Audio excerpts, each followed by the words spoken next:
क्या हो रहा है?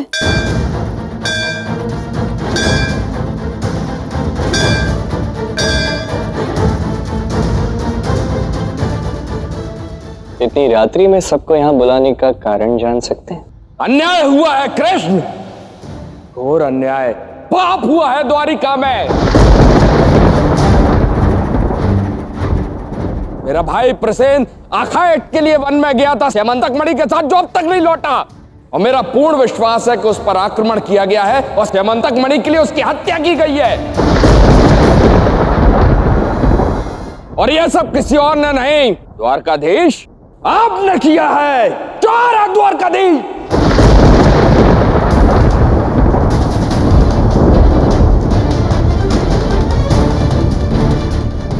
तुम्हारा इतना बड़ा दुस्साहस, तुमने कान्हा पर आरोप लगाया। तो किसने किया होगा बलराम जी? कृष्ण और उसके लोगों ने मुझसे मेरी स्यमंतक मणि छीनने के लिए अनेकों प्रयत्न किए और भयभीत होकर जब मैंने अपनी पुत्री सत्यभामा के विवाह का प्रस्ताव कृष्ण के समक्ष रखा, अस्वीकार कर दिया उन्होंने, क्योंकि उन्हें मात्र मणि चाहिए और कुछ नहीं, कुछ नहीं। और जब मेरी पुत्री सत्यभामा श्री कृष्ण से मिलने सिद्धाश्रम गई तो प्रतीक्षा कराई गई उससे, कृष्ण मिला तक नहीं उससे। सत्यभामा, सबके समक्ष आओ और बताओ कि सत्य क्या है।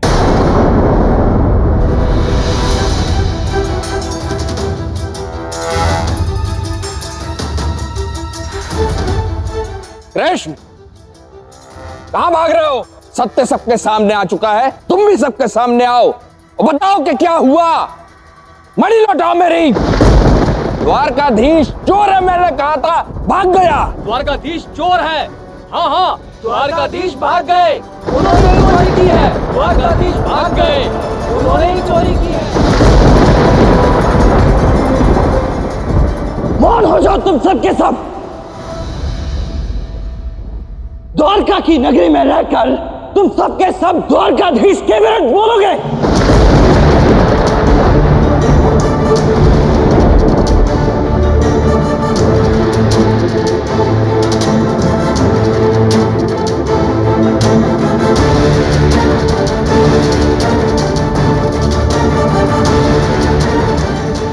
श्री कृष्ण, कहाँ जा रहे हैं आप?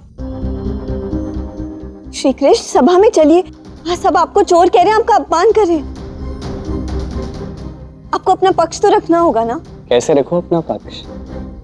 वहां सत्यभामा है और मैंने आपको वचन दिया है कि जब तक आप स्वयं नहीं कहेंगे ना सत्यभामा को मैं देखूंगा ना उससे मिलूंगा।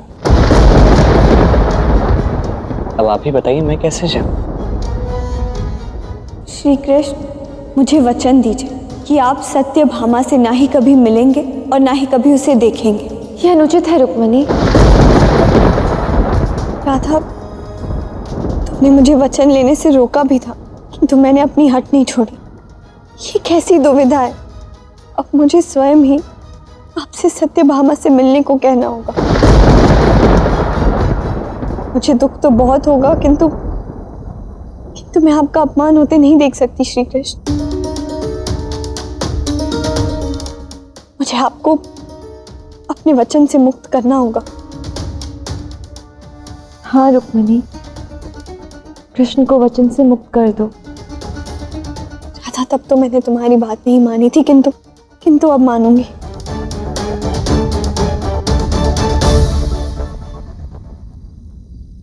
श्री कृष्ण, मैं आपको अपने वचन से मुक्त करती हूँ।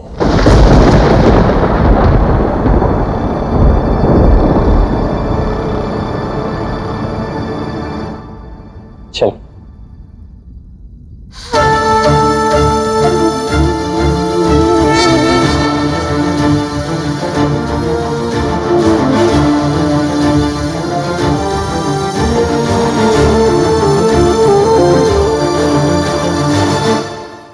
सत्राजीत, क्या तुम्हारे पास इस आरोप का कोई प्रमाण भी है? क्योंकि ऐसे ही बिना किसी प्रमाण के तुम द्वारका की सभा में द्वारकाधीश पर कोई भी आरोप नहीं लगा सकते। प्रमाण? कदाचित आपको स्मरण नहीं बलराम जी कि आपके महामात्य अक्रूर जी ने मुझ पर प्राणांतक हमला किया था। मुझसे मेरी मणि छीनने के लिए। स्मरण हुआ?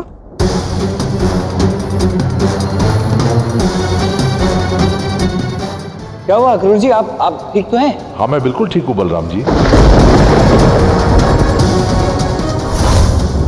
इसलिए मुझे पूर्ण विश्वास है कि कृष्ण ने ही मेरी मणि चुराई और मेरे भाई प्रसेन की हत्या करवाई। अनंत, आप बताइए, एक राजा की आज्ञा के बिना महामात्य क्या ऐसा कर सकते हैं? बताइए अक्रूर जी, क्या ये सत्य है?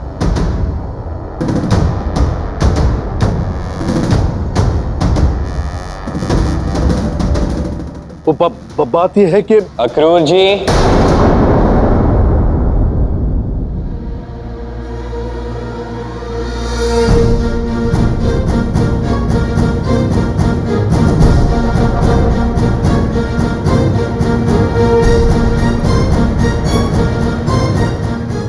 अक्रूर जी मेरी ओर देखिए। अब मुझे केवल सत्य जानना है। मैं मणि के प्रति लोभी हो गया था। तो मणि छीनने की इच्छा से मैंने सत्यजित को आतंकित करने का प्रयास भी किया था, किंतु श्री कृष्ण, ना तो मैंने इसके भाई से मणि छीनी है और ना ही मैंने उसे मारा है। असत्य बोल रहा है। श्री कृष्ण,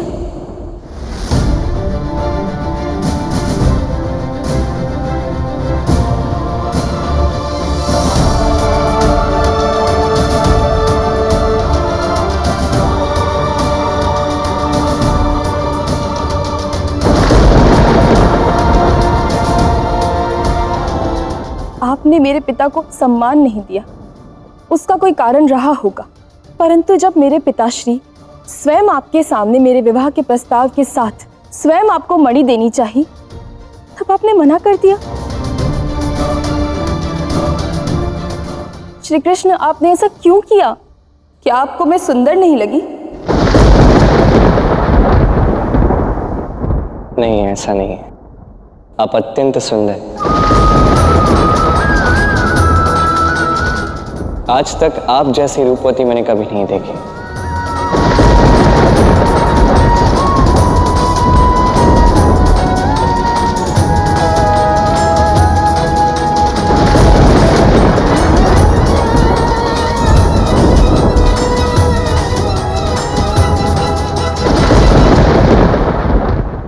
आपने मेरे विवाह के प्रस्ताव को मना कर दिया और अब स्वयं आपके महामात्य मेरे पिता पर आक्रमण की बात को स्वीकार कर रहे हैं।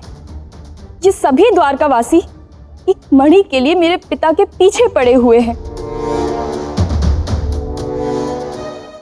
और अब कदाचित मेरे काकाश्री की मृत्यु हो गई है। श्री कृष्ण, आपको न्याय करना होगा। आपकी प्रतिष्ठा दांव पर है। सोचिए, ये संसार क्या कहेगा कि स्वर्ण से बने इस द्वारका के द्वारकाधीश एक मणि की लोभ में आ गए। आपके तो कुल के नाम का नाश हो जाएगा, नाश हो जाएगा, नाश हो जाएगा।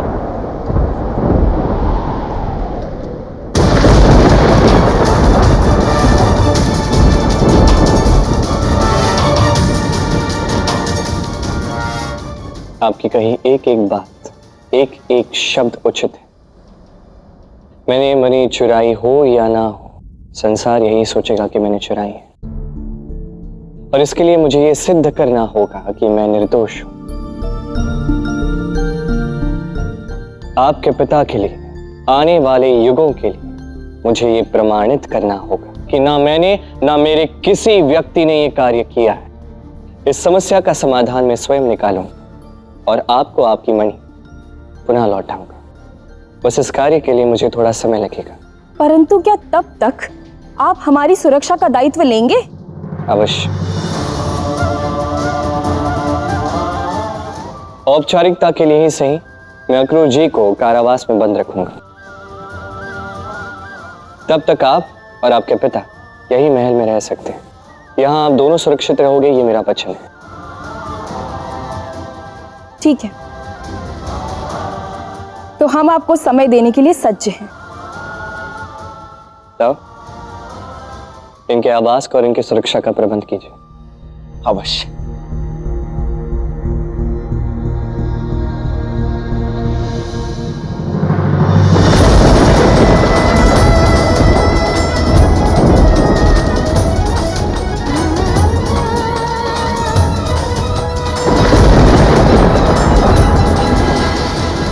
मैंने जो कार्य हाथ में लिया है उसके लिए हमें कल प्रातः ही प्रस्थान करना होगा। आप कृपा करके आज्ञा दीजिए नाना जी। यशस्वी भव।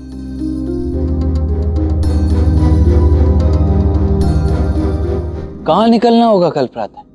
प्रसेन की खोज में निकलना होगा। प्रसेन के माध्यम से युगों को जोड़ने वाली एक गाथा आरंभ होने वाली है। जाना तो होगा ही, अन्यथा आने वाले समय में द्वारका पर, द्वारकाधीश पर सदा सदा के लिए बहुत बड़ा कलंक लग जाएगा। इसीलिए जो सत्य है उसे तो प्रकट करना ही होगा हमें। आप बस जाने का प्रबंध कीजिए था, सज्ज हो जाइए, क्योंकि एक अत्यंत रोमांचक और बड़ा एक महायुद्ध हमारी प्रतीक्षा कर रहा है।